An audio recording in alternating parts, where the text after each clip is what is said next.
everybody. Welcome to We'll See You in Hell. Oh.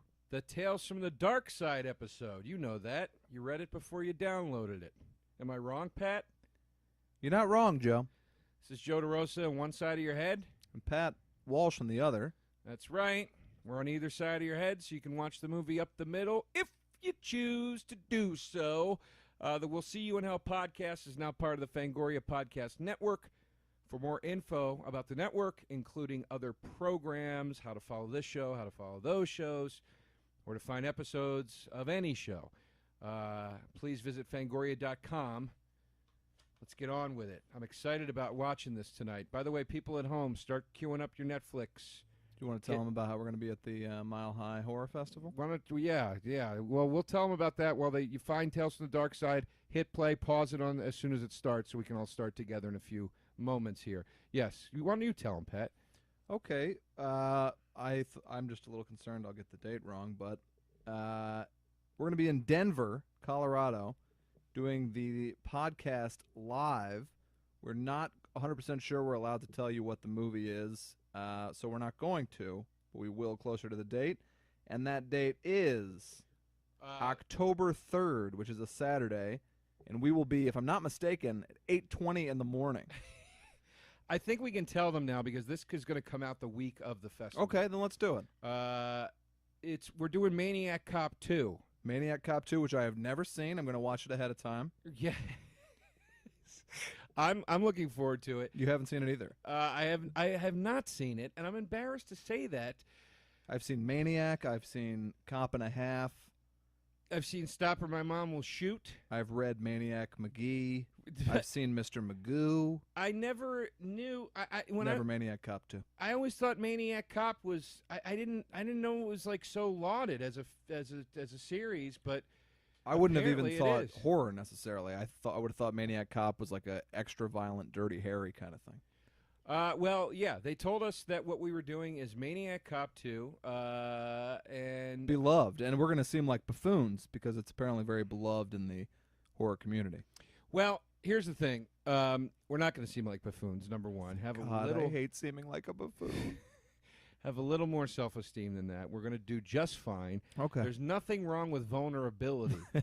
That's what I've learned in this business. Sure. Is you got to have a little vulnerability. The only comedians I like are vulnerable and let you in. Who wants a conceited comedian? Yeah, exactly. You got to go out there. You got to say, hey, folks, I'm not perfect. I'm sorry I've never seen this before, but I just watched it last week and I loved it. Right. You come out and you're like, hey, I had a threesome last night. Then everybody's like, ugh. Yeah. But you come out and you're like, hey, I don't know how to talk to a goyle. Then everybody loves you. Exactly. That's my advice for upcoming comedians. And I would also say goyle. I agree with that. Let's start this movie. Right. And we can, Oh, and that was the one other thing I wanted to say was when Fangoria told us 8:20 in the morning, yeah. whatever, I was like, I said, what? Who the hell is going to come to a live podcast at 8:20 in the morning? Right. And their response was, people will always come for Maniac 2. Yeah. And that's or Maniac Cop 2, excuse me. I love it. That's when I knew we had a goodie on our hands. Yeah, I can't wait to watch it. I'll be drinking at 8:20 in the morning that day. You know, you think, well, it's insane. How could I possibly drink at 8:20 in the morning? And then you remember old friend Bloody Mary. Well, I go for Screwdriver. That's fine, too. Yes. There's a whole line of breakfast drinks that you forget about to help the alcoholic who might enjoy a brunch here You and should there. have an aisle for them Yeah. at the supermarket. All right, you should be all queued up by now and paused on the first frame or so of the movie. We'll say Which 1, 2, is 3. The stars starting to come into the Yeah. Paramount logo, which is my favorite logo of all time.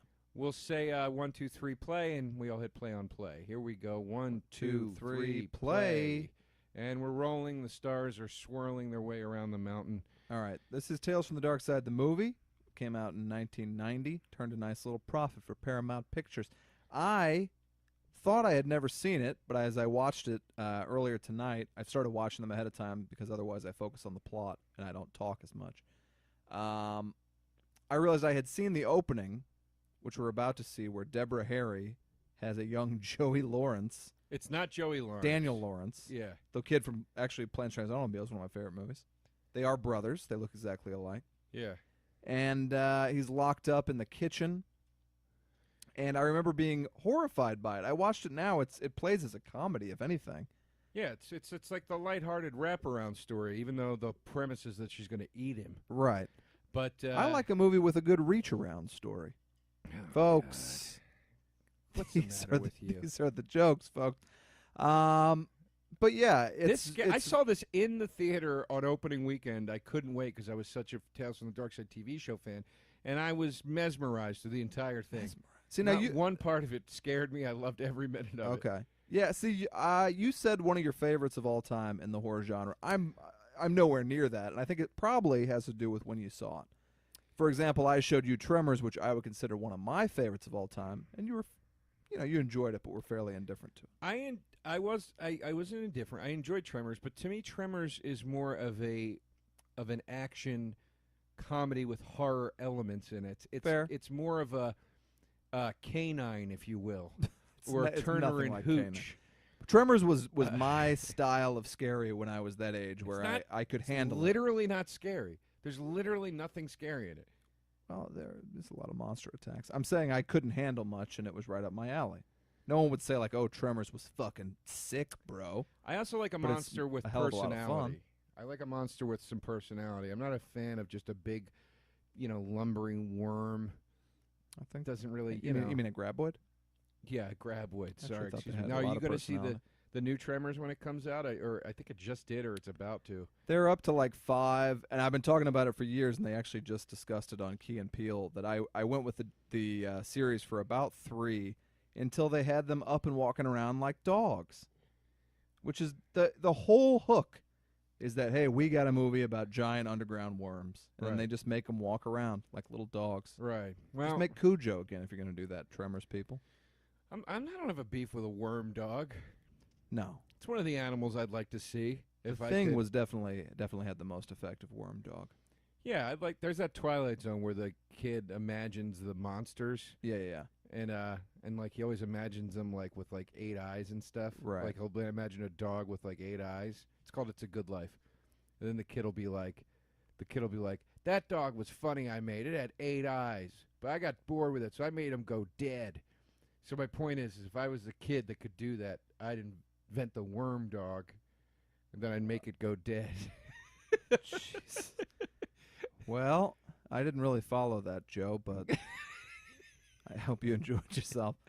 I did. The first and last, there's 3 segments, and then this wraparound deal. My favorite type of horror, anthology horror. I love it.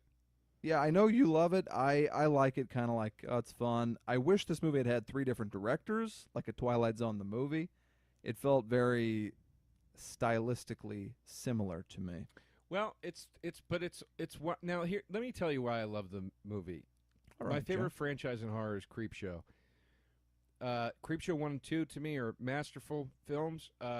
This is arguably maybe the best of the 3. It's not called Creepshow, but it's the same group of people. It's Tom Savini, George A. Romero, and Stephen King were behind this. One of the stories in this, Cat from Hell, was supposed to be in Creepshow 2, but they, I guess because of budgetary reasons, they cut 2 stories out. So it did make it into They this. didn't have the money to have a cat chase around a guy in a damn wheelchair? Well, there's a little more to the story than that. But I guess there is one special effects scene, but for the most part, it's a guy in a wheelchair yelling. Tom Savini has gone on record as saying this is unofficially Creepshow 3. There is a movie called Creepshow 3, but none of the original Creepshow people have anything to do with it, and it's an abomination. So how'd they get the rights then? I think they probably the rights to the name were just probably up, and it's not like they recreated any characters, Yeah. So, but in my opinion, Creepshow 1, Creepshow 2, and Tales from the Darkside the movie, it's a virtually flawless horror trilogy, which is very hard to come by, as even the most astute horror fan would agree. Yeah, so and I think I find them pleasant diversions. What is that? Like they're kind of middle of the road, cool little scary stories to me, but I don't think of them as being great horror films or anything. You mean the anthology stories? The whole shebang, yeah. Well, look, I will say anthology is not for everybody. Certain people get annoyed because it's too. They feel like they can't settle into it. Yeah, it's a little too short to get you're too invested in anything, and then It's right up my alley. It's right up my short attention span alley. well, for this MTV generation, Joe, Give me, and you're about 30, 40 years younger than me, so give me a hot 12 to 18-minute tale any day of the week. I mean, I love it. Twilight Zone. how about a hot 12 to 18-year-old tale? I'm not into that, Pat. Me neither. I'm glad you squeezed in another pedophilia bit. I certainly did. Yeah, there you go. I held back a terrible joke just there that I guess I'll share with you after. Let's just say it involved the phrase, squeezed it in. I imagined. I imagined as much. Folks, Tales from the Darkside, the movie, stars Steve Buscemi and Julianne Moore in maybe, if not their first film, an early one for both of them. Well, and that was kind of cool for me. If you're watching along with us, the first story is starting now, called Lot 249. Right. It's based on an Arthur Conan Doyle tale. Starring Buscemi. It stars Buscemi, Christian Slater, and Julianne Moore. Talk about a different time. Slater's the big name in this. Slater's the big name. When this came out, Slater was the guy. The other two, it was like, who cares? Hot off Pump Up the Volume. Yeah. Which is still a great movie. Still a big Slater fan. I like that Mr. Robot show that he's in. I always get excited when I haven't see Slater. seen it, but I may check it out. It's not jumping off the shelf at me, but I've heard a couple recommendations. It's pretty great. It's pretty great, but that's for another podcast. All right. You want Mr. Robot talk? Go listen to the Mr. Robot podcast. All right, fine. You fucks. What would the name of that podcast be? The Mr. Robot podcast. I don't know what else. You're a classic riffmeister, Joe DeRosa. Look at these sweaters. Actual sweaters of the time, or are these guys just being painted as douchebags? Well, they aren't. They're douchebags. I mean, this is very on the nose. I think this is how douchebags dressed in '87. Did they? And this is 1990, or were they just going off other movies of the 80s? Is this 90? Yeah. Well, this is how douchebags dressed back then. There was a lot of sleeveless V-necks. It was a lot of tennis rackets. All right. Douchebags in school used to play tennis. That was what the bullies used to do. I'm sure they still do. Now, bullies now are real bullies. They'll beat the shit out of you. The douchebags at my school, high school, all played golf. You know, for your like more fratty type douchebag guy, and then the football players were all just wild degenerates, like horrifying people to be around. Yeah, spit sunflower seeds into your face, that kind of stuff. Certainly the frightening people at my schools that I attended were not tennis players. Right. But look, these guys this is how it goes at an Ivy League. Sure. That's how it is. Buscemi, by the way, this was my introduction to him as a kid. I had no idea who he was. Mm-hmm. And I remember seeing, when I first saw Reservoir Dogs about 3 years after this, being like, oh my God, that's the guy from Tales from the Darkside. Yeah. And it was so weird for me to see him in another role because I only knew him from this. Pretty much always been one of my favorite actors, really. Now, has he had has he had his teeth done? Because his teeth look particularly big and crooked in this, and I don't remember them looking like that recently. Oh no! If anything, they look worse. If you could look at a picture of Buscemi from today and say that you think he's had his teeth done, I'd laugh you out of the goddamn room. What are they? So he's still got those same teeth.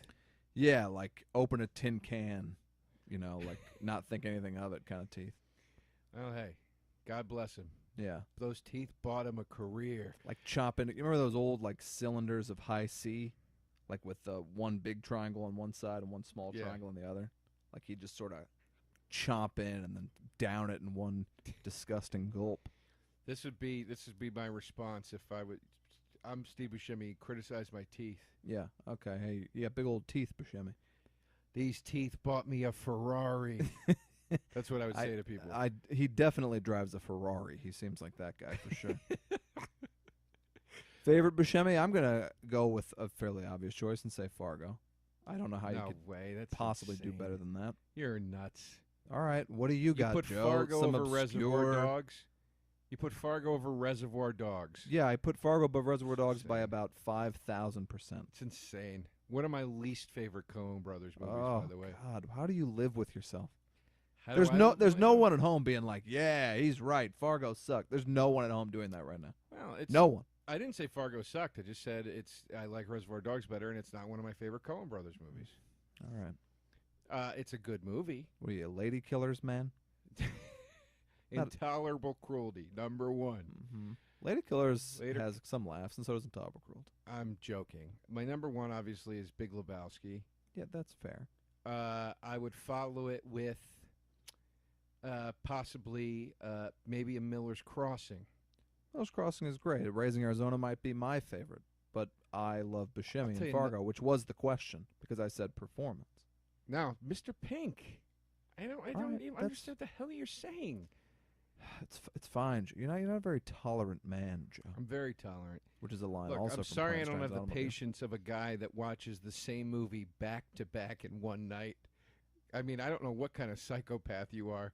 Well, you watch this I'm not watching it all right now. I'm talking, and I had never seen it, so I would have been like, "What's going on? Why did they just do a terrible '80s but wipe?" The fact that you're able to just sit in front of it twice in a row is nuts to me. You're a cinephile. Well, I'm talking to you. You're a cinephile. I mean, it's not an insult. If it had been a movie I'd seen 100 times, I wouldn't have to do it. But it's not an insult. I just said it's nuts to me. All right. Look at this refrigerator. They're supposed to be really wealthy, and they got that '50s Donna Reed fridge in the kitchen. Maybe it's a classic. What happened to this guy? I like this guy that plays Julianne Moore's boyfriend, who's like the definition of a white guy. I feel like he might still. He looks like a character actor who's in movies now, but it's not him for sure. Yeah. He's probably by this point either strolled into the porn waters or, he runs a tire shop in the valley or something like that. He's got a good porn look. I like it. Yeah. I think even now, 25 years later, he'd be one of those kind of 55ers hanging in there. Yeah. Coming by, playing the neighbor who's visiting the babysitter or whatever it is. I don't know. Oh, I don't watch my pornography. sweet boy. You think they still have storylines in porn? They still do, and everything I watch, I'm usually fast-forwarding it. But the hell are you seeing that has a storyline in it? Outside maybe of like Bang Brothers, where they put a girl on like a bus or something, Maybe I kind of seek them out, but I tend to go for something a little longer. I like to treat myself like a lady, and those always have story in them. I never like a clip that like opens on a gaping butthole or something. I don't need that in my life. So I like to be romanced a little bit. You'll still watch a thing where it's like, let's turn this into a porno. The guy goes, I inherited a mummy, and then he opens the coffin and he's like, oh, I mean a mommy, and a MILF gets out. Like you would this go is for a that real kind of MILF, a mummy I'd like to fuck. Should we write this? You would watch that kind of porn. Oh no, I'm not talking about if the story is just ludicrous. I just mean if it's a simple, hey, your dad's out, I'm your new stepmom, you're home visiting for the weekend. Yeah, whatever. That's give me a a little back and forth. Is all that's I'm saying. a lot of the clips. You know what? I'm going to say something kind of profound. I like a little back and forth before the in and out, and that goes for life and in the erotic cinema. All right, I get the stories you're talking about now. All right, good. I thought you were saying like old school, like everybody works at a hospital, and No, no, I'm not doing that. But I miss that. Nurse, time to make the incision. Right. You know what I mean? Yeah. And then he sticks his penis in her vagina. Right. You get it? I got it. Looks like you need a shot. Nurse, you head off down the hall. I think Mr. Herman needed a sponge bath. I like my incision bit a little bit better. I wouldn't know I was fucking competing with you, Joe. Well, you weren't, but I didn't lift mine from Seinfeld. That's all. And you're gonna lift the Seinfeld bit from the famous episode of Seinfeld. I don't know how you live with yourself. Do you do this at work? Well, I didn't know Seinfeld was a hardcore porno film. Oh, it's not. I'm saying, how they get the side nurses and doctors off down the hall on their own stories, sort of like a Pulp Fiction. Which also featured Steve Buscemi. Which was an anthology film. Well, sure, yes. It is. 3 stories. Yeah, yes. Anything with 3 stories, I wouldn't say is an anthology. I like Buscemi in Pulp Fiction more than I like him in Fargo. I don't know what to say. I'm joking. Did you also love William H. Macy in Fargo? I loved him in it. Yeah, he was incredible. He's great in it, and so was McDormand. And she's wonderful in it, and so is that Austrian guy whose name I can never remember that played Peter the devil Stormare. Constantine. Also in Seinfeld, we're bringing it back. He played the guy who got the Frogger thing across the street. His name was Slippery Pete. Folks, Peter Stormare, a bit of a resemblance to our leading jock man in this short story. I wouldn't argue that. You know, What's your opinion of Julianne Moore as an actress? she's wonderful. I thought she was, and then I hit a point where I never wanted to see her again. And Why I've is been that? there for 5-10 years. I think she's fantastic in almost everything she does. I mean, she's unbeatable in Boogie Nights. That Boogie Nights was 20 years ago. That So di- you're well, talking right into what I'll- I'm saying. I'll name a recent one. That David Cronenberg movie she was in about Hollywood. Maps to the Stars. One of the most upsetting films I've ever seen in my life. She's fantastic in that. She was. You really see her acting these days. She was terrible on 30 Rock. She did a Boston accent that just really, sent me into my room for a couple days. I couldn't quite deal with it. And then, she's just a little hammy. Even in that Still Alice, I didn't like her. I didn't see that. She was great in Don John. Yeah, I did like Don John. I actually like Don John a lot, I must It's say. a great movie. Still Alice is the amnesia movie. Or not amnesia, Jesus Christ, Alzheimer's. The Does subject she have Alzheimer's in it? Yeah, it's the subject I want to see the least. I really hate anything to discuss with Alzheimer's. Yeah, it's a terrifying The whole movie, I think I talked about this on Pete's podcast, was Alec Baldwin going, "But Alice, your glasses are on your forehead, Alice. Alice, the car's parked right down here, Alice." Alec Baldwin talks in that English accent? Yeah, you know how when Alec Baldwin's in like a drama where he's not supposed to be like a tough, Yeah, he defaults to like almost like a 1930s sure. accent. Now, so the story of Still Alice is she's a younger woman that gets early onset Alzheimer's. Yeah, she goes. It's so depressing, and then Baldwin kind of, I don't know. He just he tries to hang in, and then he winds up leaving her. Spoiler alert, because the movie wasn't depressing enough. Jesus Christ. I used to work with people that had Alzheimer's, and there was a woman who was in her late 50s that had. She was gone. She was off the map, Mm-hmm. and it was very sad to see somebody that young. I mean, it was sad to see anybody with it, but somebody that young with it. It's my biggest fear. It's my biggest fear. My And now grandpa had we're it. really into Terrible. a horror podcast. Pat. Yeah. What are your fears now? That's Yeah. why a horror movie about Alzheimer's. I might not see that. I don't like anything to do with Alzheimer's. We've established that.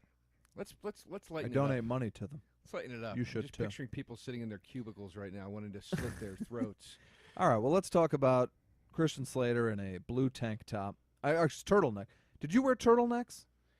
No, my posture was always too bad for a turtleneck. I look weird in one.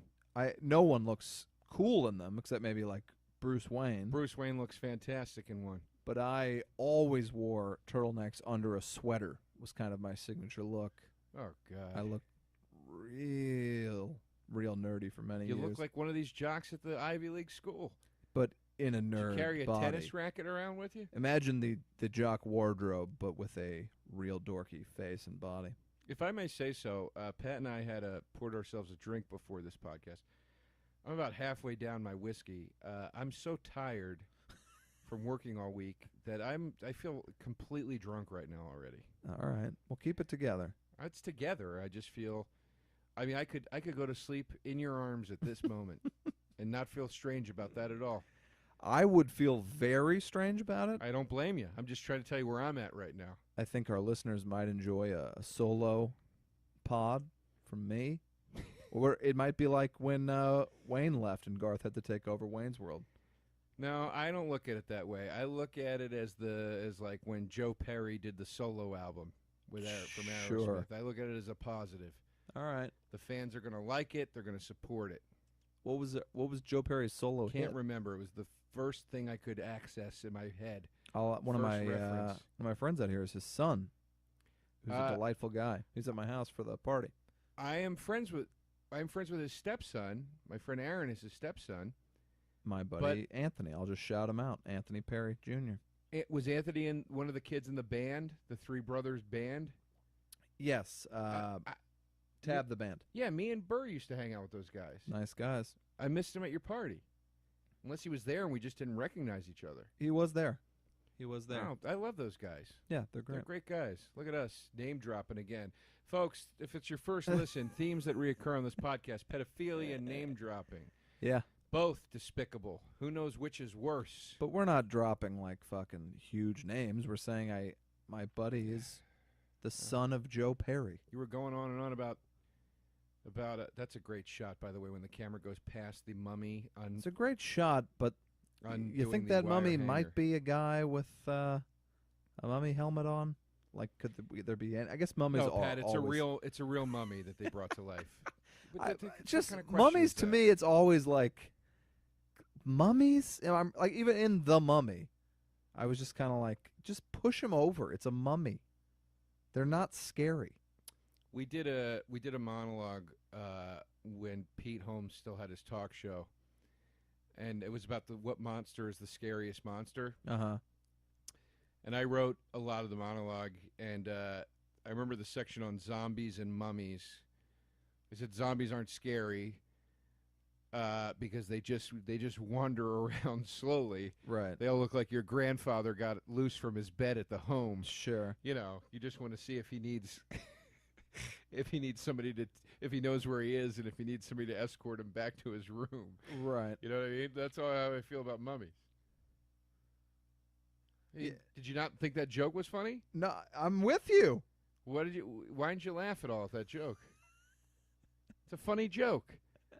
It's like your grandfather got loose from his bed at the home. That's a funny I bit. mean, we just get off Alzheimer's, and now we're talking about a grandpa not knowing where he is. All right, well. You know, these people got to get through this. Brains in the fruit bowl. Mummy pulled out the jock guy's brains, and put the brains in the fruit bowl and the silver spoon. Mummy in the light of the moon. Julianne Moore is hamming it up.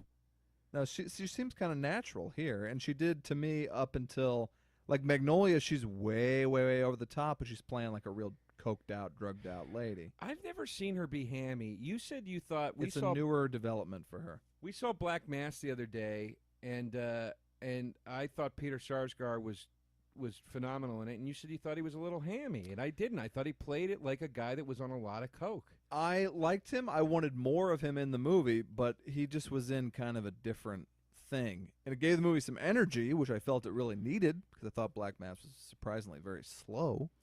I got to tell you, I rewatched the documentary tonight about Whitey Bulger, and it reframed the movie for me, and it made me appreciate the movie more. Okay. And I also think that Bulger wasn't an informant, and I actually believe his story over the FBI story that he was. I mean, everybody was lying, so it's really anybody's guess. Yeah, I don't know. I just, for some reason, I believed his story a little bit more. Okay. You got Julianne Moore sitting in front of a bloody fridge. Her boyfriend's been murdered. Christian Slater looking like a young John Travolta. Always doing a Nicholson impression in these early days, especially. They couldn't cliche this up more. They're now at the funeral of the dead boyfriend, and Christian Slater and his rich sister are drinking brandy out of snifters. Sure. Would it have killed you to throw me a snifter tonight, by the way? I don't even own a snifter. Look at that chair. It's a terrible chair. I'm trash. I don't own a snifter. Who does this? It's like an episode of Frasier. Yeah. It's ridiculous. We had the guy on our show this week, Gil. Remember Gil from Frasier? Well, you just watched the entire series for some reason, so you remember Frasier. Gil. Who the hell is Gil? He's like the chef. I'll do my impression of you, and you'll know who he is. So I go, go, Gil, yeah, the food radio guy. Yeah, I go, where do I know you from, man? Like, he's 70 years old now or something. I go, where do I know you from? And he goes, well, I did all 11 seasons of Frasier. He talks That's like that how for he real? talks. Yeah. Really? He was also, well, no, I don't want to say anything. He was a little, and he kind of stayed in character. Like, he came out last night, and he was like, where's the bathroom? My friend goes, oh, it's right over here. And he goes, I know! We were like, what was that? I don't get it. It wasn't a joke. I think he was just kind of like, don't tell me where I'm going. But why did he ask then? Joe, that's the point of the story. We were all kind of like, what's this guy's deal? But what was his character? Was it a man that would ask questions? He was yell at you? a snooty butler, a very annoying butler. He's 70? Oh, at least, yeah. Really? Yeah. He's very funny on Frasier. He was great. Yeah, he's got a very distinctive voice. I love the show so much. I am rewatching many episodes of it. Well, outside of Seinfeld and Curb Your Enthusiasm, The Golden Girls, The Honeymooners, Mr. Belvedere, Frasier. Those are my 5 where it's like Mrs. Belvedere. I'll rewatch them. I don't care. I'll rewatch them. I love it. Belvedere vodka.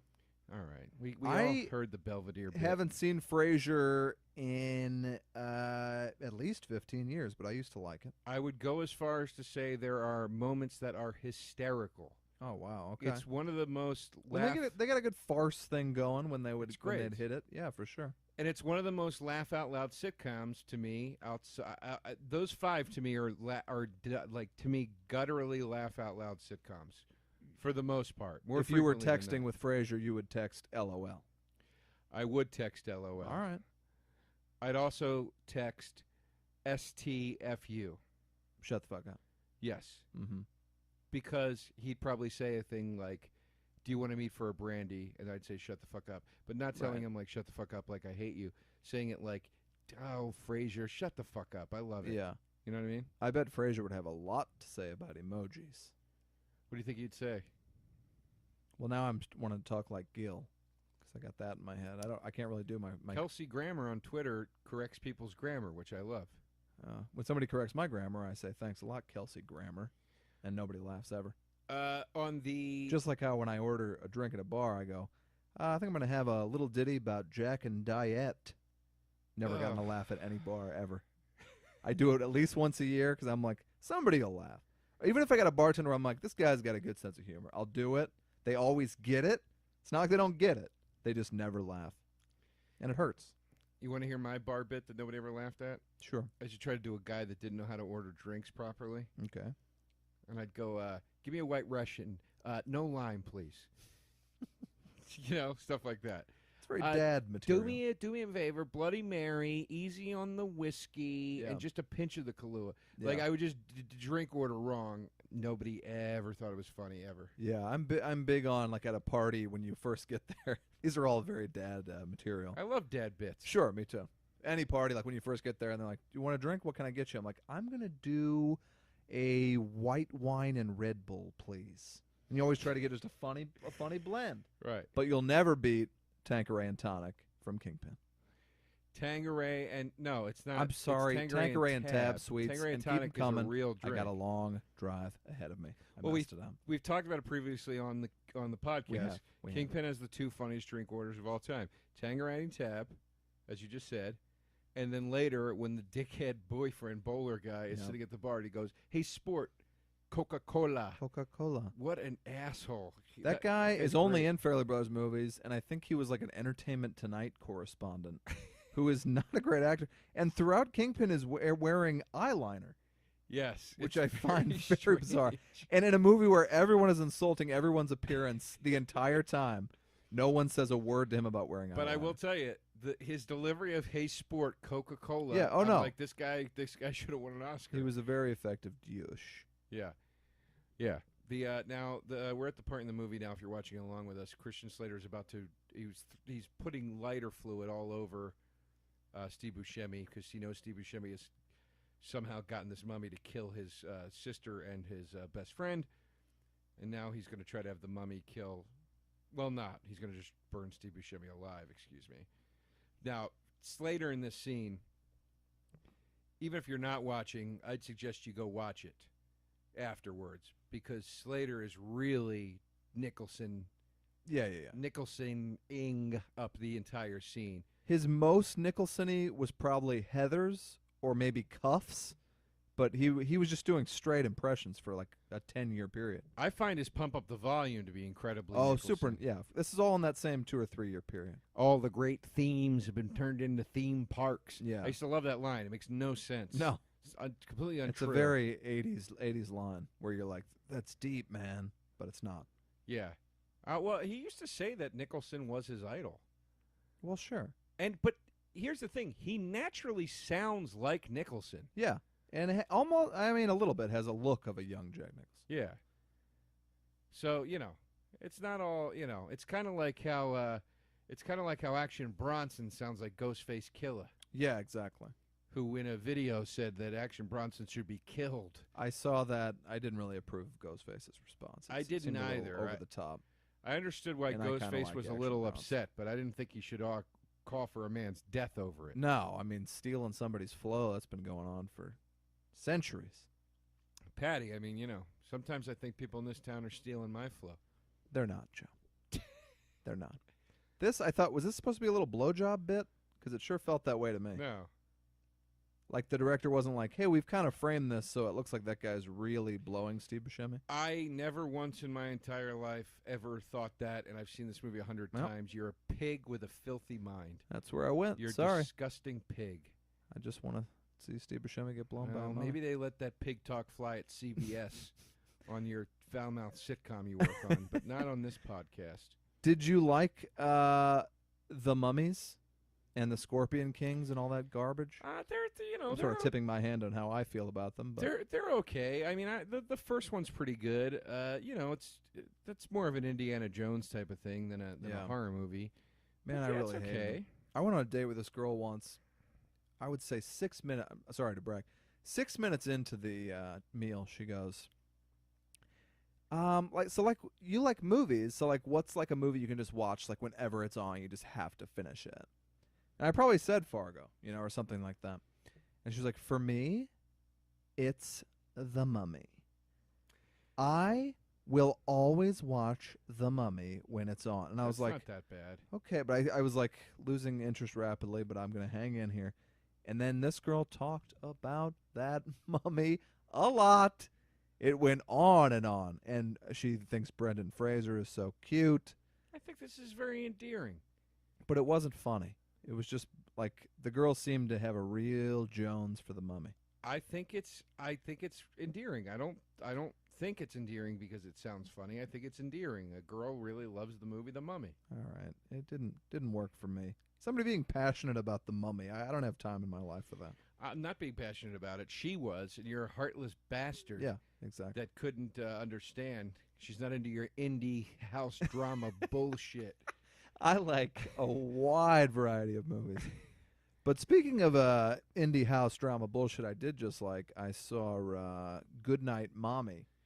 Dying to see it. I might go tomorrow night. It to is see it. so scary. You should see it because it's going to leave the Los Feliz up here. Again, tipping my hand as to where me and Joe live.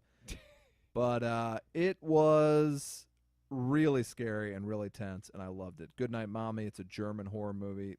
Basically only 3 characters.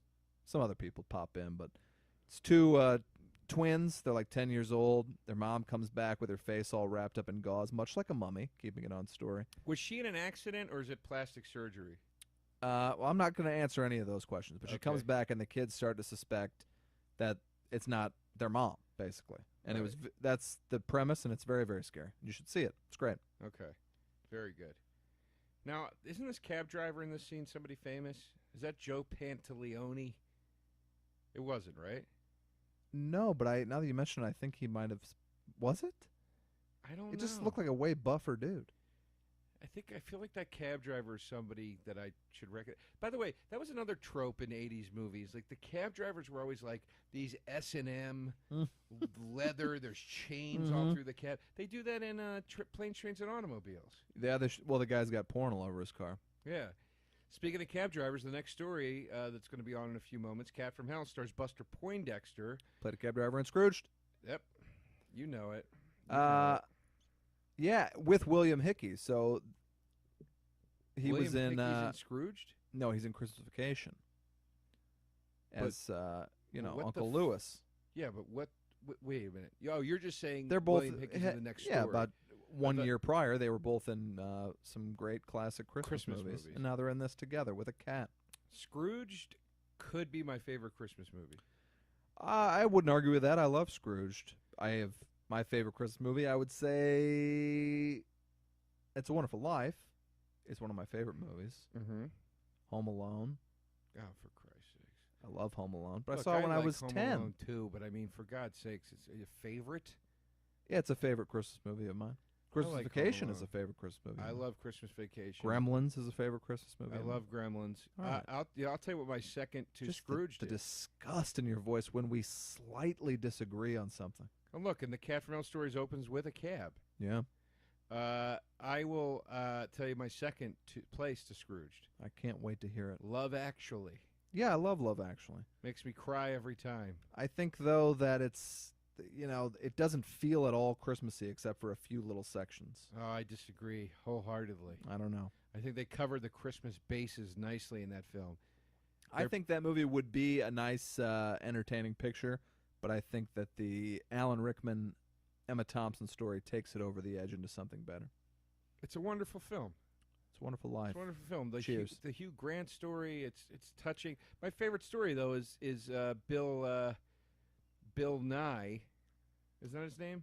Definitely not. Bill Nye the Science Guy. Who's the guy that plays the rock star in it that was in Shaun of the Dead? Oh, yeah, well, yeah, his Nighy. name is Bill Nighy. Yeah, Nighy. very close. I see Yeah, what you're trying he. to do. That's my favorite story. Him and his manager. It kills me at the end when he tells his manager like, "You're my best friend. I love you." Yeah, it's a pretty great movie. Anytime in a movie someone is telling someone something they have wanted to say for decades, that'll always put a little lump in my throat. I'm a sucker for it. Now, William Hickey, Yeah, the star of this. Bill Hickey. Bill Hickey. Well, sometimes he went by William. He always went by William, but I called him Bill. My friend used to do that. Like he'd like refer to stars, Like Bobby De Niro, movie stars, like with familiarity. Jimmy Caan. Yeah, he'd be like, that's the great thing about Mathau. And I always wanted to be like, you're a social studies major at a state school. What you don't know Mathau? Yeah. Call him Walter Mathau. You know. A lot of things. It depends on the person, but there's so many things people will do when talking about action stuff that bother me so much. But really, like, if you were to say to me, oh, Pacino was so great in that movie, that wouldn't bug me. But William Hickey, I remember this when I studied. I was a theater minor in college, and when William Hickey died, they had his obituary up on like the bulletin board in the theater department. So he must have gone there, right? No, it was just like they would post when famous actors or whatever passed. I think, though. I don't think he went there. But anyway, he was like, when he died, he was only like in his 60s. He had like some kind of, he had some kind of physical. Looks like a goddamn ghoul. I thought he was. He was so funny in Christmas Vacation. Yeah, he's great. I thought he was like 95 years old. He was actually young. He had like, he had some kind of disorder or something, and he was sickly, I guess. I like when his wife, who was the voice of Betty Boop, by the way. That's who plays his wife? I never knew May that. Castell, the original Betty Boop from the 30s. And she was, "Oh dear, did I break wind?" And he goes, "Jesus, did the room clear out, Bethany? Hell no. She means presents." Then later on, she goes, "I hear something, a weird squeaky sound." And he goes, "You couldn't hear a dump truck driving through a nitroglycerin plant." Yeah. He just makes kind of a lame old wisecrack seem new. Because his voice is so disgusting. When he goes, "Grace, the blessing." Yeah, points to his mouth. To his teeth. Yeah. That's the mark of a good actor. Anybody can point to their mouth. He points to his teeth. Isn't that the guy that plays like Breaking Bad. But doesn't he also play? Isn't he in The Usual Suspects? No, I'm thinking of the other guy. Kobayashi. Oh yeah. Well, that guy had a huge role in Breaking Bad. He was the guy who winds up with the bomb, thing on his wheelchair. Yes. I like that guy. And Yeah. I also like the Kobayashi guy. He passed away recently. Yes. People always die, unfortunately. Eventually, we all die. So Sometimes at the hands of an evil cat. Most of this the time at the story- hands of an evil cat. So this one was written by George A. Romero, No, this based is on a Stephen King. Oh yes, I'm sorry. Based on a Stephen King story. Yes. And the first and third were written by Malcolm McDowell, who I always mistook with Michael McDowell from A Clockwork Orange. No, Malcolm McDowell is from A Clockwork Orange. And this is Michael McDowell. You're right. Yes. I actually was in the process of confusing it while I talked about how I confuse. Yeah, not to be confused with Roddy McDowell. No, From or Planet Andy of the Apes. McDowell. Yeah. Hey, I'm going to tell you my From joke about Andy Multiplicity. McDowell. What? You ready for this? How many people have a joke about Andy McDowell? This is what keeps me big in the stand-up circuit. Go ahead. What do Andy McDowell and my Uncle Gary have in common? What? They both ruined 4 weddings and a funeral. Oh God. Fuck Jeez. you. That's a good joke. Want to hear a one-liner I wrote for work the other day? Yeah, well, I'm not going to laugh at it now after I get an "oh God" from you. This is a good one-liner. I had to write a one-liner for like a Borscht Belt kind of thing. Okay. They said, either my cook is becoming one hell of a nag or my wife is becoming one hell of a cook. Mm-hmm. I mean, maybe I had to be a part of the scene. I don't know. I think that's a good one-liner. Okay. It's like a Milton Berle kind of thing. Look, I'm still a little wounded from the treatment of my Andy McDowell joke. It wasn't a well-crafted joke. I'm sorry. Well, of course it was. And It was a huge hit on Twitter. And if you're going to spite And that's me, all that really matters. well, congratulations. 13 and You a know half who loved year olds it? think you're funny. Our friend, genius comedian Karen Kilgariff. She loved it, Joe. I bet I could get a different take out of it on her. Well, go ahead and try. I'll call her tomorrow. I'll ask her, what'd you really think of that 4 weddings and a funeral tweet? And then she'll be taking the phone away from her head laughing. Michael McDowell Yes. also wrote Beetlejuice. A masterpiece as far as I'm concerned. It is, with somebody named Warren Scarron, so which I would have to assume was some sort of pen name. But I think the reason I was watching this is because I was trying to seek out other movies the writer of Beetlejuice had done. But this doesn't really have that feel to it. Beetlejuice, and the guy hadn't done a lot of other stuff, especially nothing in that tone. Beetlejuice is a real special thing. I think Burton must have had a lot to do with it, too. I love Beetlejuice. I'm excited that they're doing a sequel. Yeah, it just... What, Pat? What? I'm going to What's the keep my matter? hopes at a 60%, because why would I not? Burton's directing it. Keaton's in it. Winona Ryder's in it. What's not to like? Well, they keep going back and forth on it. They got the guy who wrote fucking Dark Shadows to write it, which was a terrible movie. It was better than I thought it was going to be. Oh, you must have thought it was going to be real damn bad, Joe. I mean, I don't know.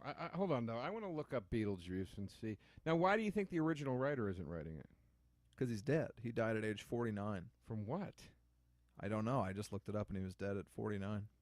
I'm on the old iPad here, and of course, it's an iPad Mini from however many years ago. It's the first iPad Mini, and as soon as iOS 9 came out, the thing doesn't work properly anymore. Of course. Unbelievable. All right, I'm looking up Beetlejuice on Wikipedia. Glenn Shattuck's also dead, who played Otho. Otho, one of my favorite characters in the whole film. I would say I've seen Beetlejuice maybe more than any other movie, other than maybe Home Alone or Roger Rabbit. They hit me in that 10-year-old I'll watch something a million times wheelhouse. Warren Scarron died at 44. 44, sorry. Not a screen name. That's his real name, Warren Scarron. No, I was...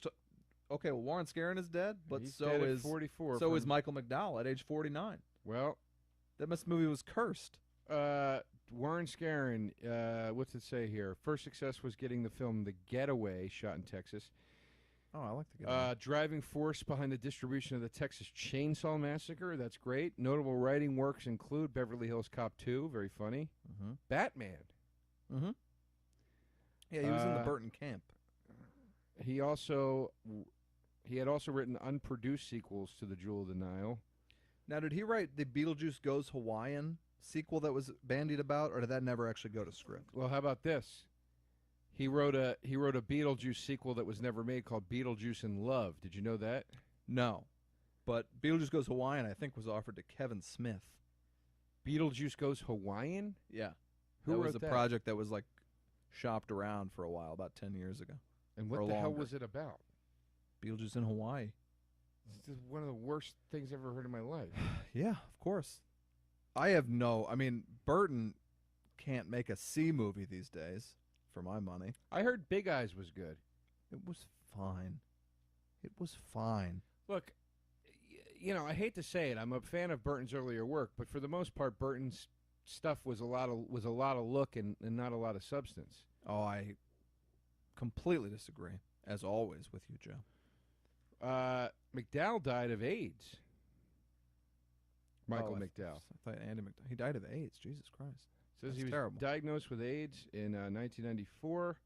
Well, AIDS, Alzheimer's, we're hitting all the fun topics tonight, folks. It's a real pick-me-up of an episode tonight. Whew. Yeah, it's getting a little dark. No, but I mean, I'm gonna say this right now, and I don't care who I piss off. I never thought Edward Scissorhands was that great of a movie. I don't know. I don't know what to say to that. I loved Edward Scissorhands. I love Pee-wee's Big Adventure. I love Pee-wee. Batman. I love Batman Returns. I know you hate Batman Returns. Returns is not a good film. I think it's an A+. Oh, stop it. That's idiotic. All those early Burtons, I think, are just fucking classics. But then again, Batman Returns is an A+. for me, yeah. Get out of here. I don't believe you believe that. But I do. And I'm saying it. And why would I not? So you have a problem with penguins with missiles on their backs. That's just fine? No. Again, this is a movie I saw when I was 12, but when I watch it now, I still love it just as much. I saw it when I was 13, and I knew it sucked then. I was like, this sucks. I saw it in the theater. Well, I no, couldn't you would have wait. seen it when you were 17, because you're older than me.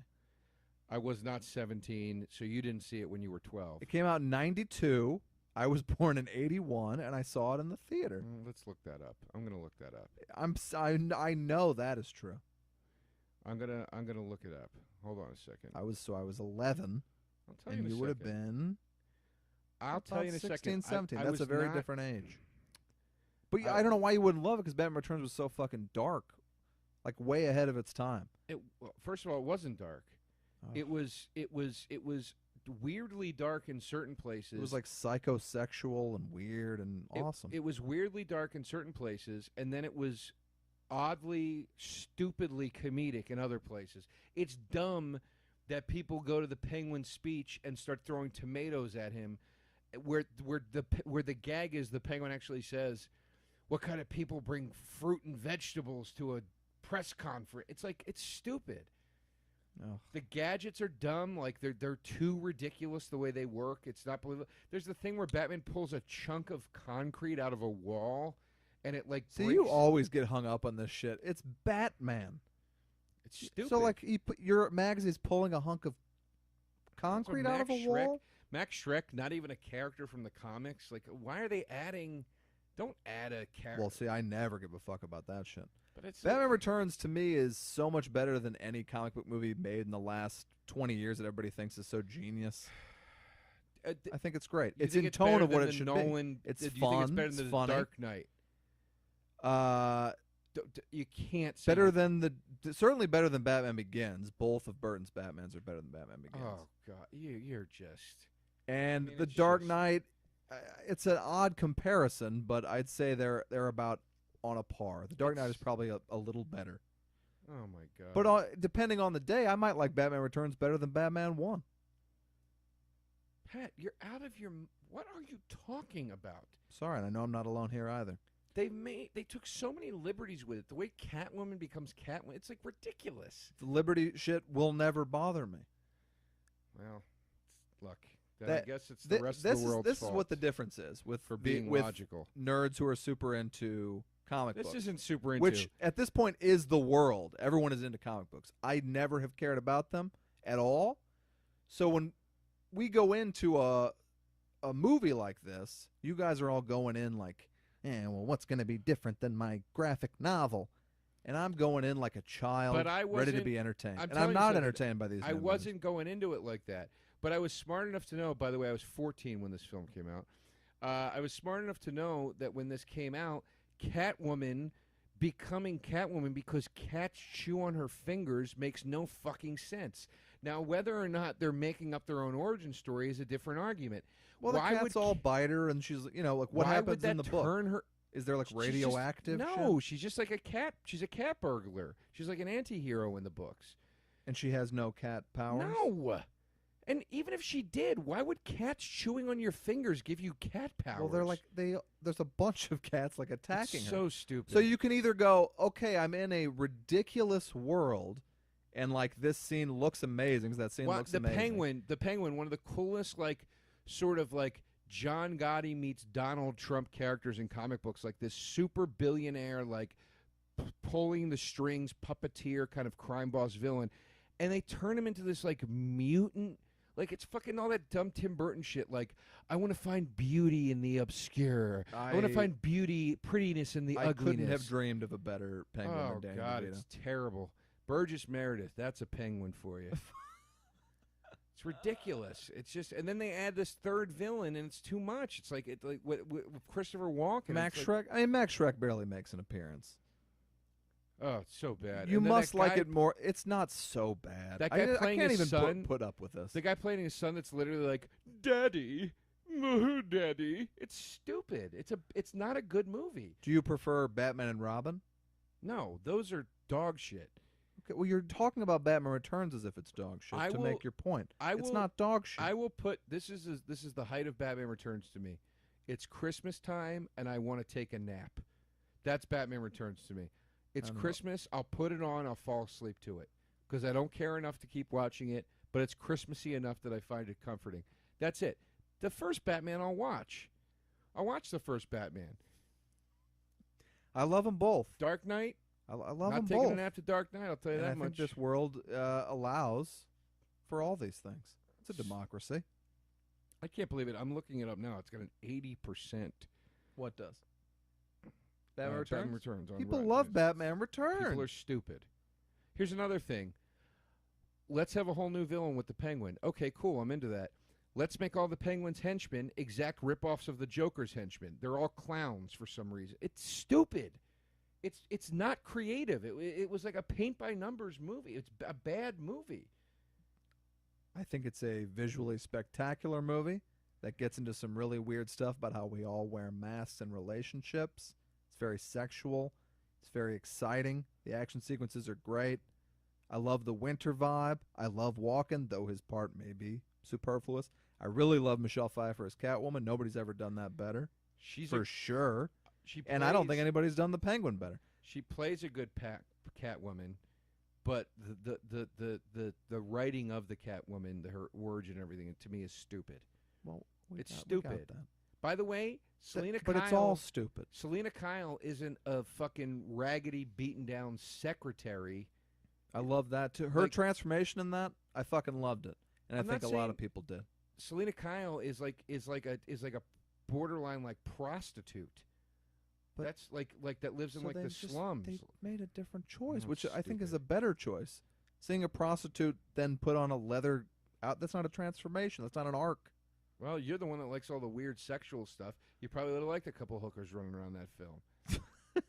No, I don't have any opinion on how hookers would have factored into the I'm not Batman gonna sit Returns here universe. while you expel all your perverted fantasies through one of my childhood heroes. Batman? Yes. Okay. There's no room for your filthy thoughts in my Batman mythology. Well, I said I liked her being a dowdy secretary, and you said you wanted her to be a perved out prostitute, and now you're lecturing me on morals. This looks terrible, by the way, this whole thing, with the purple fringe around the outside. Well, it's the cat's perspective looking at... Yeah, because all cats see things with a purple ring around the lens. It's just a bizarre choice. Well, Cats have green eyes. At least make it green. It's black and white. It's black and white with the faintest... Or yellow. It's black and white with the like tiniest hint of purple around the edge. It's like the... I never even noticed the purple till you just said that. All right, Joe. But, look, you've got a more astute eye Are we going than to I make do. this trip to Denver? I don't know at this point. I just have never Joe heard also, by the way, has screamed at me in a restaurant about Aliens being a terrible movie. No, I never... that is a lie. Well, we can call Alien 3.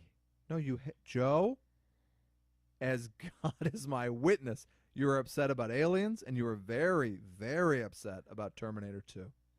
Oh, yeah. I stand by that. And these are just kind of movies that are just generally considered classics. Aliens, but there's no, like, fun back and forth. You're always just, like, so angry. My argument with you about Aliens was, I said some people make the argument that it turned the franchise from being a horror suspense sci-fi movie into an action movie, and right. some people don't like that about it. That They was made my only argument. They made an interesting choice, and I went with it. And if we were having a discussion about the big picture of James Cameron's work, I probably said if Aliens is the I don't best think we can survive that got, tonight after that Batman Returns discussion. Because we saw Ford Fairlane, and the writer of Ford Fairlane and Batman Returns was in attendance, and we already had kind of an early version of this argument. Now, that guy said, they said you wrote The Adventures of Hudson Hawk, Batman Returns, and they named one of his movies, and he said, yeah, that was my failing down period. He said that. That was my failing. I don't think that guy would think that Batman Returns was a fall. He said I'm one of the most hated men in comic books. He said that. Well, okay, I don't like comic books. The writer said it. Jesus Christ, I don't like comic books, It's Joe. like saying a movie about, Jesus where he's a pimp is good or something. If I could watch the fucking Avengers or Batman Returns 10 times, I'd watch Batman Returns 10 times. Listen, I'm not saying you got to love the Avengers. I'm just saying Batman Well, Returns. everybody loves the Avengers. I No. don't love it. Everybody loves Okay. Batman Returns, according to you. I love a movie that doesn't have to be 3 hours long. Look, I'm not. Do you hear me? Do you hear me defending the Avengers? People do love Batman I Returns. like the Avengers, and they really don't. All right, Buster Poindexter. My friends love Batman Returns. But I've met your friends. yeah, well, Not a bright ask 'em. bunch. No, they're dumb. The cat is killing Buster Poindexter. This was pretty effective. I guess this is what they couldn't afford in the original Creep Show. I don't think it was that they couldn't afford one of the effects in the story. I think they didn't have enough money to make 5 stories, so they only made 3, and they cut 2. Oh, okay. That's all. That's all. This is pretty gross. Yeah, it's great. I thought the cat would burst out the tum-tum. It's grosser that it comes back out of his mouth. But I like that the cat crawls into his stomach Mm-hmm. and just kind of incubates in there for a little while. Mm-hmm. Is that the right term? It works. Why not? I'm very excited for the next story to come on. First, we got to get through the end of this story. Yeah, the last story was the best. I mean, It's fantastic. And it's got a real dirty 80s New York feel to it. yeah, it reminded me a little of After Hours, which is a great Scorsese movie that It always underseen, I would say. It always makes me think of The Fly. Mm-hmm. Similar The vibe. Goldblum one. Yeah, like these people live in these big lofts, and they're all artists and creators, That's what After Hours was as well. and they have no money or anything like that, I wonder, like, you think William Hickey's like, all right, you got to spray me with blood, fine. You got to do a couple takes, whatever. Or is he like just a miserable guy about it? What do you think? I bet you, I would be willing to bet William Hickey was probably a joy. I would think. Maybe. I would think he was probably a joy to be around. He's got a Burgess Meredith vibe. I would bet you Burgess Meredith was a joy. He was also, William Hickey was in, My Blue Heaven Yep. as the mob Yeah. guy hiding out. And he was in You're Prizzi's under Honor. arrest. Yeah. My Blue Heaven does not hold up. How dare you? Okay, watch it.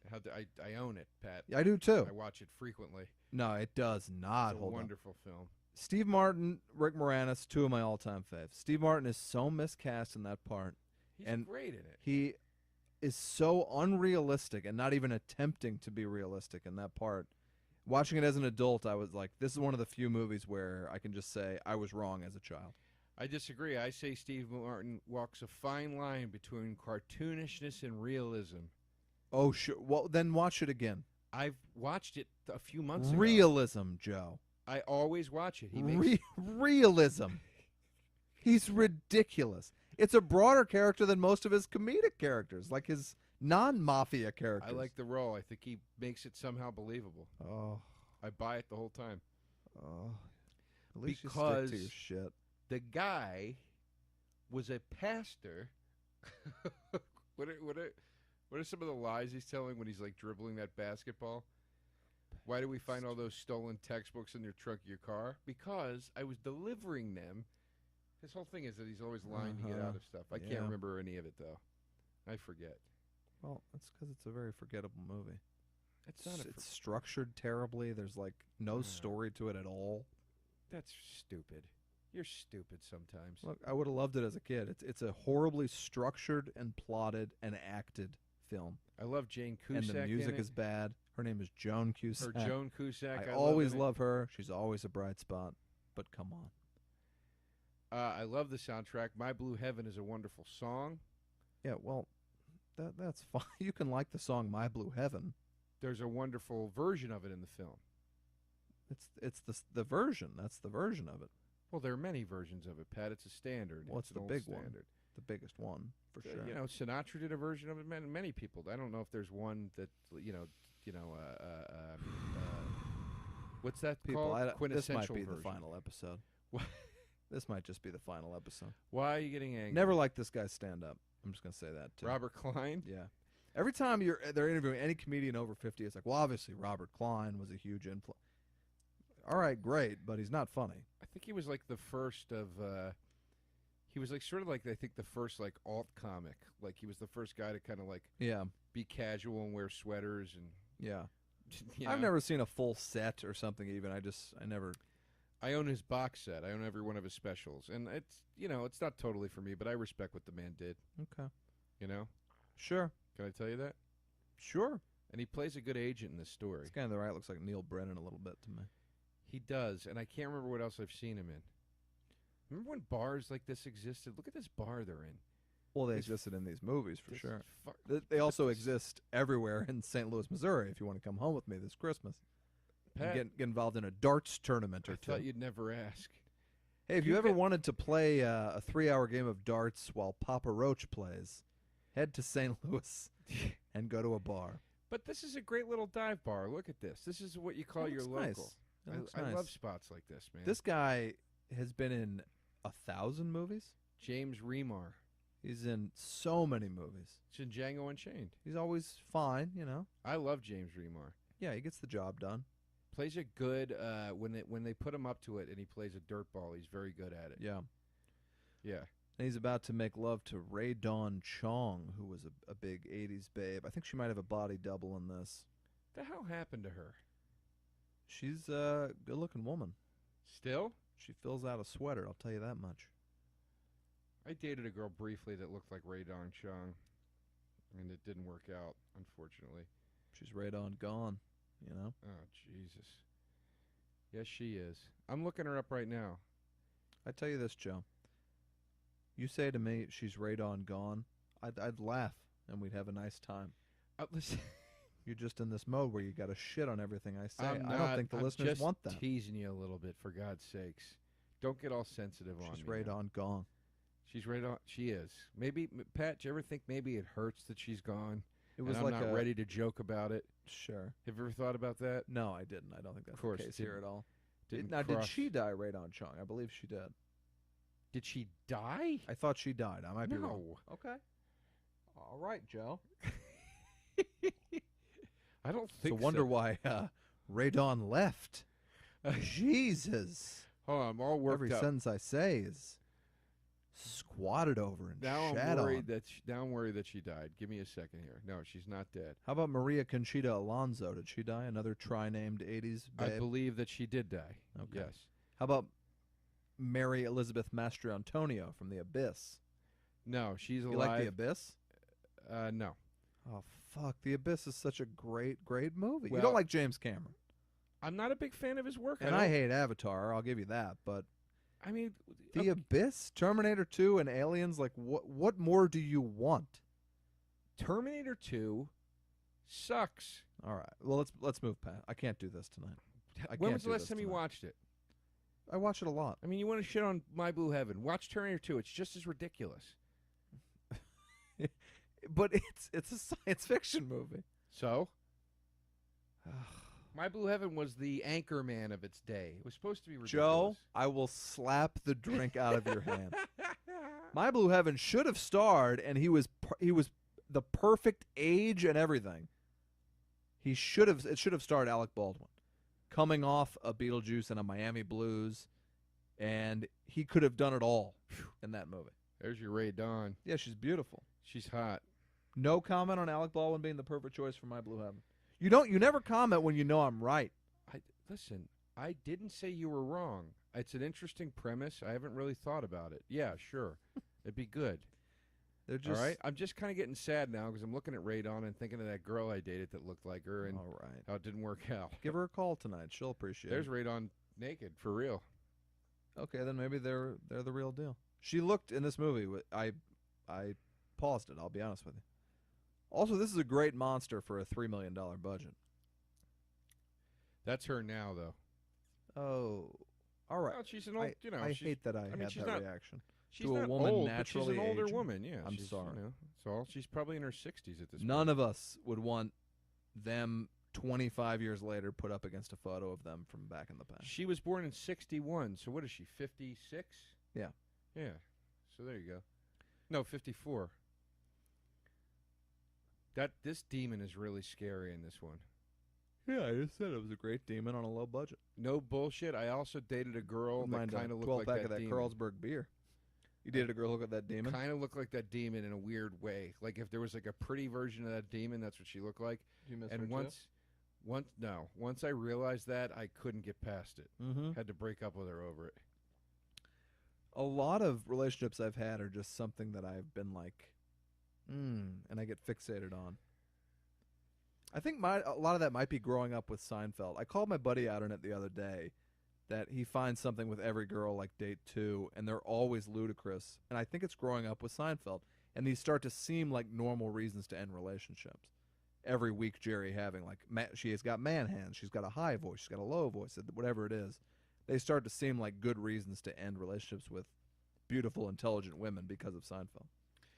Well, I believe that those premises were written because they are good reasons to break up with somebody, and that's where those jokes came from, and that's why they're so relatable. Yeah, I mean, but in order to survive and be in a relationship that goes anywhere, you have to be willing to look past stuff that's a lot smaller than Jerry and George threw away.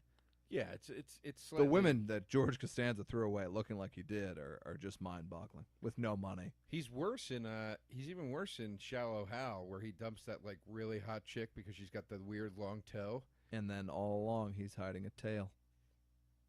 A tail? He has a tail. That's the final gag of the movie. He has a vestigial tail.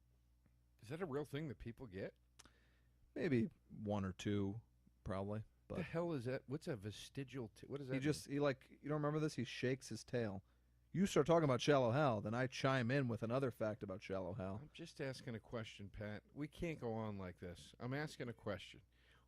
No, I don't know the Farrelly Brothers process. What does that mean? What's a vestigial tail mean? I don't know What's the word vestigial mean? You're holding an iPad, looking up pictures of topless Ray Dawn Chong. Why don't you Google vestigial? You use the word, I think vestigial means like you have a little bit of a tail, but in the movie he has an actual tail. How long is it? It's like a very small, flaccid penis, and he wags it at the end of the movie. I spelled vestigial wrong or correct. I spelled it correct first try. Maybe it's a tail that falls off. Oh, that can't be a real photo. No, of course not. It's like an elongated spine sort of situation. Here we go. Human vestigiality. It says involves those traits occurring in humans that have lost all or most of their original function through evolution, although I don't fucking know. All right. They've already lost me with this description. Speaking of Shallow Hal, I went the other night. A buddy of mine had floor tickets to see the Foo Fighters, who I loved in high school and really haven't liked their music since. That's the real vestigial tail. Why did you show me that? It does look like a little dick coming out of the guy's back. Go ahead, sorry. So yeah, I went to the Foo Fighters show. I knew I didn't like their music anymore, but it didn't matter. They played a lot of the old classics. They were great. And Jack Black came out and sang a full and pretty amazing version of Rush's Tom Sawyer. Oh, that's pretty cool. And it was great. And then Stevie Nicks came out with Haim, and they did Stop Dragging My Heart Around and Gold Dust Woman. And that was really awesome, too. Haim is sort of our modern-day Fleetwood Mac. It's 3 very young girls, and they make awesome pop dance kind of music, and they're great. And the Foo Fighters played the Tom Sawyer music, and Jack Black sang it? Yeah, and it was spot on. And Jack Black was looking heavier than I've ever seen him, and he's a heavy guy. Really? I hope he's okay. Give me the Foo Fighters set.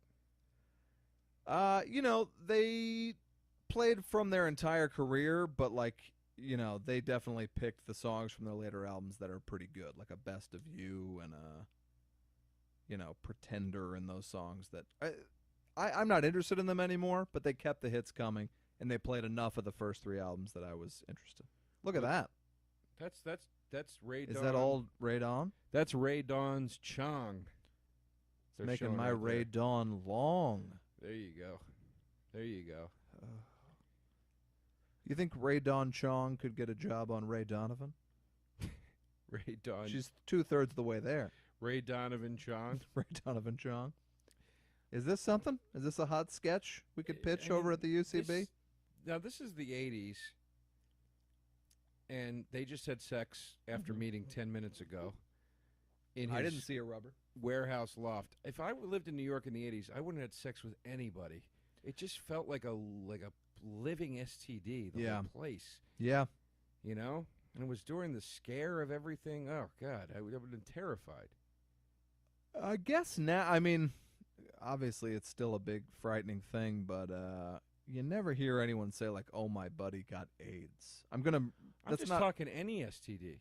But you heard it a lot back then, I would imagine, from people I know who live there. It's just like, oh, another friend of mine, another friend of mine. Hopefully we're kind of out of the wood. You hear about this douchebag hedge fund guy who bought the rights to the AIDS pill, jacked it from $13 to $750? $750. Wait, what? Look up the story once we're done, but it's this head fund dude. The picture they have of him is like with two thumbs pointed at his dick. He's like the ultimate like douchebag bro frat guy. Right. He bought the rights to the AIDS pill that like takes care of the ATZ, most serious form of AIDS. Not ATZ, but another, very obviously it's a very important pill to people with the AIDS virus. Sure. He bought it and he raised the price from $13.50 to $750 per pill. And they confronted him about it and they were like, "You're a monster. Like, what are you doing?" And he's like, "You guys really shouldn't be mad at me about this. Yeah, you guys should probably calm down about that." Like, just like these weird deferring methods. What?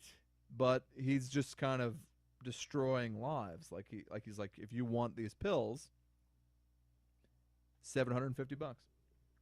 He's a sick man. And how many do you need to... He's the most hated guy in America, if you get on Twitter or whatever. How many do you need to survive? It's for a certain symptom of AIDS that like more serious patients need, I believe. I want to look it up right now. Well, I would look it up after. It's just it's an interesting fact. All right, I'll look it up after. And by that I mean sort of now. There's interviews surfacing with him and shit. It's a big news story. Jesus, I didn't hear about that. Yeah. Then again, I'm terrible at reading the news. I often go back and forth. Anything related to the news, the world, whatever, is so depressing that I avoid it, and I realize that makes me one of the head in the sand kind of people.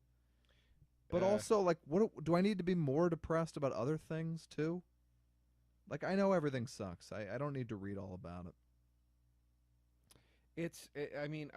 Look, I listen to the news every morning, and I try to read a bit, too. I know enough.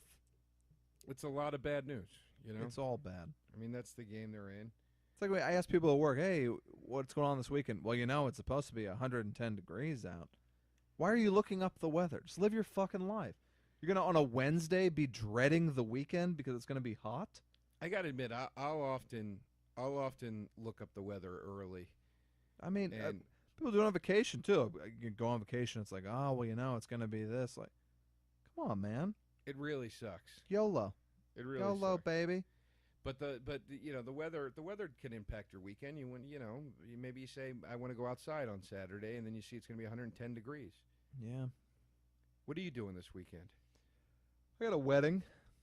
Pretty What excited day? about. My buddy Sean Clements, who does a great podcast called Hollywood Handbook that I recommend. I was on it. But they're all very funny. And that's it. That's about all the plans I got. Saturday? Saturday at the Natural History Museum. In town here? Yeah. All right, well, that's nice. I love an in-town wedding. All my friends have weddings on Saturday. I don't. The hell am I going to do? Going to any of them? Sit around with my dick in my hand on Saturday. Sounds like a good Saturday to me. Hey. Am I wrong? Hey. That's my reaction to that. Am I wrong? I'm giving you the hey. Calmer than you are, dude. I'm giving you a hey. That was an affirmative response. There's an element of What? Of Walter Sobchak, John Goodman, and Lebowski to you. To me? Certainly not in the weight, but just in the hair trigger temper, the anger about a lot of things, the argumentative nature. Who's got a heart? Listen, when I first saw The Big Lebowski, I said I related to that character, actually. Mm-hmm. So I can't argue with you, totally. It's a hilarious character. I just read a great, I think it was on Film Drunk. I always hate this when I read a great article and I want to give the person credit, but I don't remember who it was. But it's about this big giant theory. It was a giant article about how they thought that Big Lebowski was about how the real way to be is to just be like a sponge and absorbing what people say and not engaging with their bullshit. Sure. They're talking about how the dude is very just like anytime anybody's yelling at him or whatever, he's just walking away and he's like, oh, I don't need this or whatever. And people talking too much is what drives him nuts and like what the downfall is of the movie. And it was all about how the movie's about the needless talking that people do. And whether it was what the Coens intended or not, it's a fascinating article. I urge you to look it up. All right. I would like to read this article. I love that kind of shit. I think I talked about in this podcast. I did the first one. I had a film professor who would find the gay agenda in any movie, and even though you knew it wasn't intended most of the time, it was just fascinating shit. I like people's theories, people's weird ideas on stuff. That's it. Nice. All right. Fair enough. Look Fair it enough. up. I'll look it up. Good article. If you're watching along with us, we're Really like a Goonie or Neil Brennan. the guy does. Yeah, if you're watching along with us, the weird-looking Neil Brennan guy is on screen again, and they're at James Remar's. I can't remember his character's name. They're at his art showing. He started drawing pictures of this demon thing, and but not showing them to anybody. But the process of doing that inspired him and invigorated him, and now his art is doing well again. And he's with Ray Don Chong, who's super hot, and yet is sleeping with this man, even though it looks like he fell into a vat of Crisco earlier that day. I mean, is Remar? I mean, I'm not trying to shit on the guy. Is he a good-looking guy by 80 standards? He looks greasy. Remar, I think, has given me a poor man's Mickey Rourke 80s vibe, you know? Right. He's just kind of there. Nowadays, he's much more of a character actor type dude. Yeah. But yeah, I mean, he's all right. Yeah. I mean, not bad looking, but This was definitely a time where everyone could have fucked up teeth. I mean, RDC though is like a 10. Sure, but I buy these two as a couple. And I like the casual interracial vibe of it without calling attention to it, if I can be honest with you. That's it's something I always admired about this film. My mom said that to me when she took me to see this. Did you really? No. Oh. No, Pat. I mean, this was very unusual for the time period. Didn't strike me as odd when I saw it. That's good. You're a very enlightened kid. I was always very open-minded.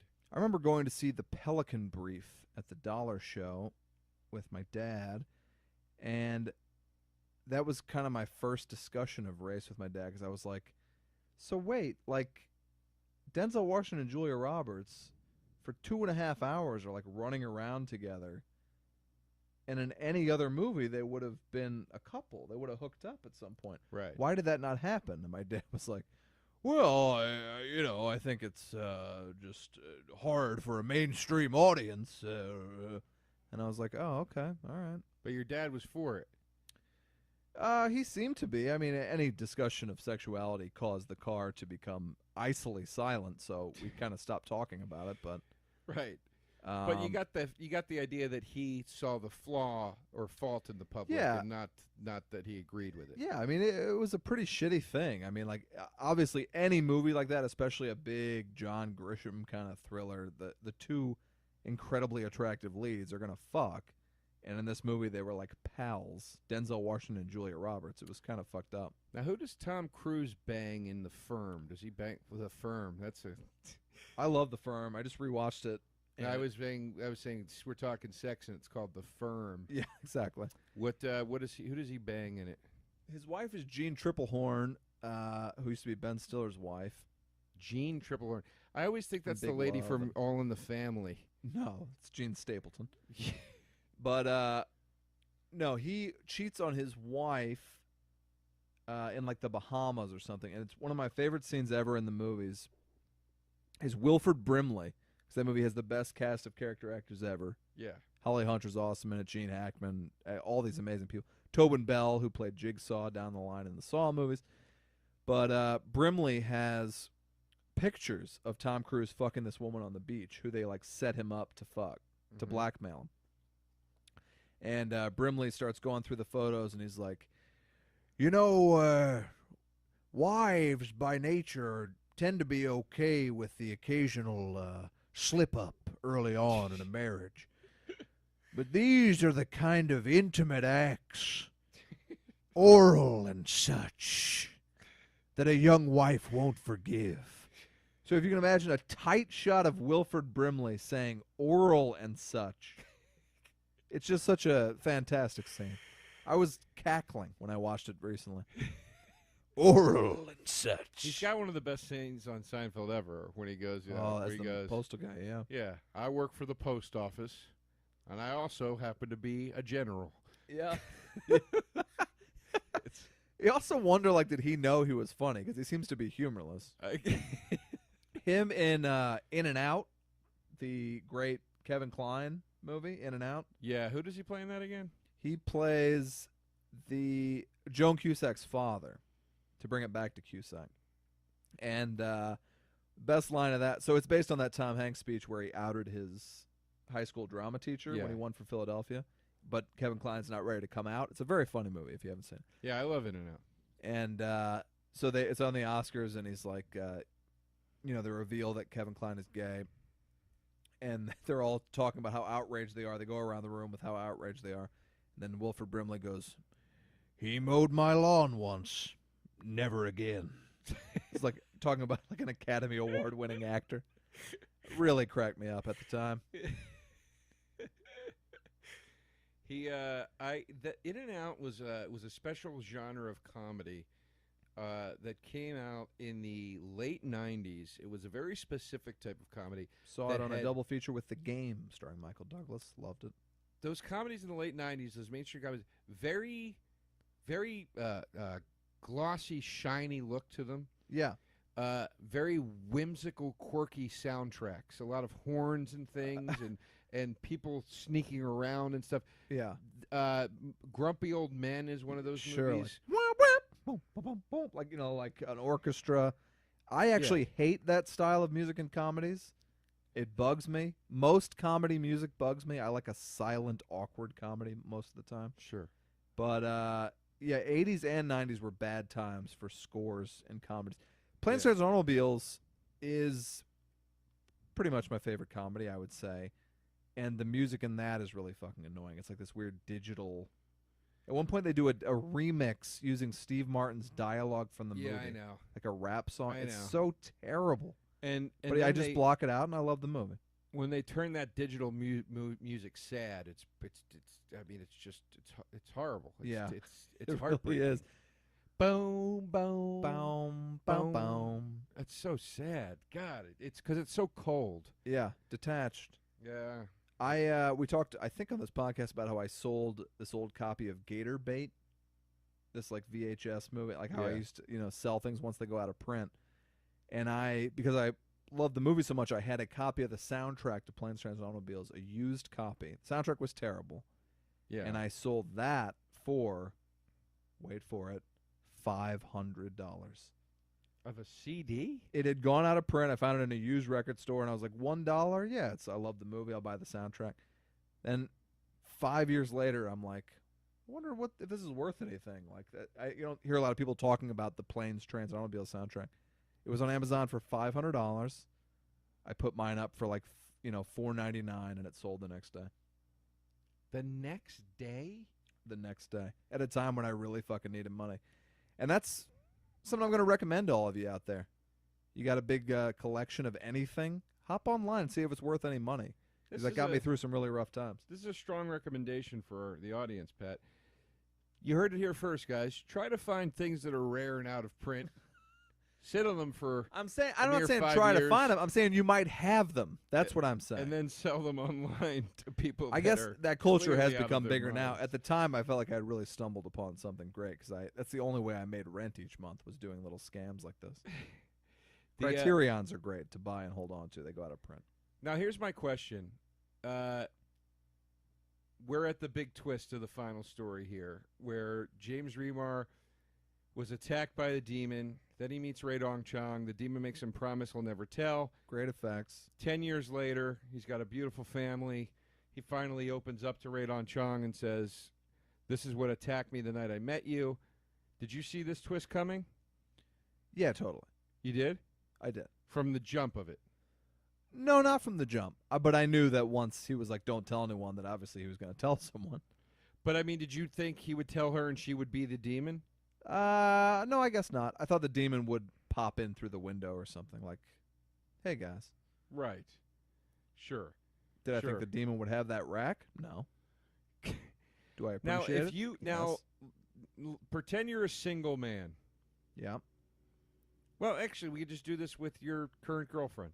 Okay. Your girlfriend comes to you tomorrow. She says, "Pat, here's the deal. I'm actually this demon, Uh-huh. but you love me.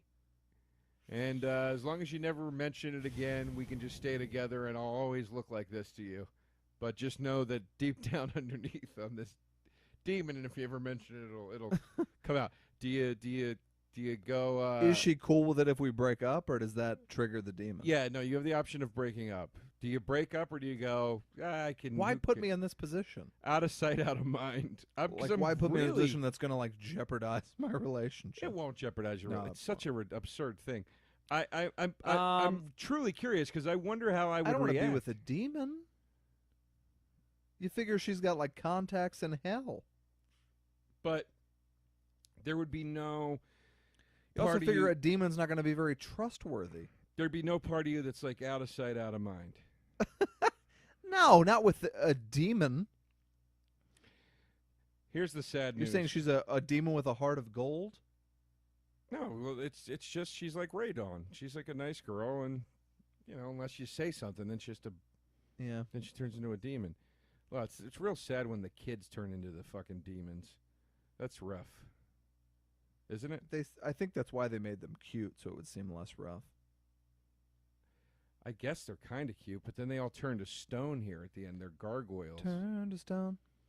Here's sad news for the guy that paid $500 for your. Oh, I bet it's worth nothing now. You can just download the soundtrack or stream it for free on Amazon Music. How much is the CD, though? Well, I am only seeing the cassette for $45. Still, that's pretty good. Because that's just an example of a movie that was kind of like an okay thing, and now it's become like a beloved Thanksgiving classic. Yeah, So well, people are like, "Oh, I'd love the soundtrack," and then they go up and look online. And if they got a lot of money, they're like, "All right, if that's what it costs, I'll pay it." $45 for a cassette. I mean, God bless. I mean, the weird thing is only Would you put the iPad down? Pat. It's my job as It's not. I'm as trying to connect with you. I'm connecting with you. I'm the information guy on the podcast. All right. I look things up. Deborah Harry, we didn't mention, is the lead singer of Blondie. Who didn't know that? Hopefully you would know. She was so hot, man. I imagine a lot of people didn't know that, Joe, who are listening to the podcast. Who? The Not hell everyone doesn't knows know that the lead singer of Blondie is Debbie Harry. I think everybody knows that. Is one of the Lawrences dead? Joe, What's with you we're with- probably talking to half the people who don't even know what Blondie What is. is with you with people dying tonight? You thought Ray Dawn Chong was dead? She's 54, for Christ's sakes. Well, I know Jonathan Brandis killed himself. Yes. I'm going to look up I the thought one of the Lawrences. Lawrences was dead, but I might be wrong. And don't yell at me now. Why do I have the iPad? This is why. You ask a question like, is one of the Lawrences dead? What are we going to just let it hang out there? Well, but when I look over and you're perusing, Etsy for a, Nothing a new, of the sort is a happening. new blouse. Nothing of the sort is happening. A new blouse with a print of Ryan Gosling's face on it. Hold on a second. Let's see here. Joey Lawrence. Whatever happened to him? Whoa. Joey Lawrence is alive, and he's on the show Joey and Melissa or something on the kids network. What is that? Like a Nickelodeon sitcom? Yeah, it's like a, Disney Channel or one of those. Disney. He looks XD. weird. Look at Joey Lawrence. He looks like he's made of claymation. Yeah, why does he look like that? Probably had filler, plastic surgery. Is that what that is? It looks like filler to me, which I learned about very recently. What's filler? Filler is similar to Botox, but you're basically putting a skin-like substance into the wrinkles in your face, and then you wind up looking very strange. Oh, God. And a lot of people do filler. He looks so weird. Yeah. The movie's over. It just ended. Because I'm looking Movie's up, and I over. missed the endings. I'm looking up this goddamn Joey Lawrence question you had. You don't have to. I know Joey Lawrence is alive. I don't know about Matthew Lawrence. No, I know Joey's alive. Matthew's Matty still alive, Lawrence too. holding it together. Look at that kid. Looks sharp. Looking really good. Good for you, Matthew. Who's the other one? Andrew Lawrence. the Matthew Lawrence youngest. is in Planes, Trains, and Automobiles. He's Steve Martin's very cute son. Yeah. And I Matthew prefer Lawrence was Nuggies. also on Boy Meets World, was he not? No, that was Fred Savage's brother, Ben Savage. No, but Matthew Lawrence played his friend, didn't he? No, that was Ryder Strong, which is a The- gay porn name if I ever heard one. The other friend. Hold on, I'm looking this up. I don't think so, but maybe. Television. He was on Gimme a Break. Okay, that seems right. He was on Blossom as young Joey. Okay. Drexel's Class. I bet Joey went into the producers and he was like, "Hey, I gotta Yep. get my brother on the show. Boy Meets He looks World. just like me." Boy Meets World, 68 episodes. All right, Played Jack Hunter. You want to talk about another gay porn Jack Hunter and Ryder Strong. name? He also was on Drexel's Class to bring up our old boy Dabney Dabney Coleman. Coles. I used to watch Drexel's Class. It was on at the same time as the Sinbad show, I think I was watching the Sinbad show. and during a period when The Simpsons was on Thursday, if I'm not mistaken. Patty, we got another podcast under our belt here. We did. I hope you guys enjoyed it. Again, we're on iTunes. We're on all those little fringy side podcast places. We'd love a review. You click the stars. You say Joe and Pat are great. We love the show. If you do, I don't need you to lie. Where But if can- you're listening to the 5th episode, you probably like us. We love to hear your suggestions, and we love your tweets. I'm at the Patrick Walsh. Joe is at Joe DeRosa Comedy. And that goes for all social media. And we'll be at the Mile High Comedy Festival October 3rd, whatever the Saturday is. Saturday, October 3rd, Yeah. and we're at 8:20 a.m. Maniac Cop 2. Maniac Cop 2. Come on out. Drink with us. We're going to drink all. Basically, Pat and I's plan is we get up at 7 a.m. to Yeah. do an 8:20 a.m. podcast. And then we're just going to drink all day. I'm going to and say do horror this. convention stuff. I am at my funniest with a drink or two under my belt, and also at my funniest when I wake up way too early and I'm in a bad mood. This could be a real funny combination. I think it's going to be a great time. I'm probably going to break Joe's balls a lot. I think we're going to laugh and have a real nice time. I think it's going to be great. I'm looking forward to it. I've done a lot of morning radio in my day. I'm good in the morning, Okay. especially if I'm drinking. You like morning sex? No. No? Big fan. All right. Well, that's another time and Big another fan. discussion. All right. Save that for the Mr. Robot podcast. You're fresh, you know. You feel fit I because you feel just like woke up. It's not fresh. I feel like it's I've been sleeping all night. Things are caking up and going Look. stale. I'm a sexual being. If that's a crime, lock me up. You've been listening to Ladies, we're coming to your town, Denver, October 3rd. Yeah. And Looking I for would some morning consider sex. having sex with you even if you're secretly a demon, because I do believe in the out of sight, out of mind. Sure. This has 2 stars on Netflix, by the way. It's ridiculous. They're so harsh with the Netflix ratings. It makes me furious. Everything is 2 stars. It's absurd. I bet Batman Returns doesn't. You've been listening to We'll See You in Hell, a presentation of the Fangoria Podcast Network, produced by Thomas DeFeo, executive produced by our friend Ken Hanley of Fangoria Entertainment. For press opportunities, advertising, inquiries, and information about We'll See You in Hell, contact Ken at fangoria.com. Thanks, guys.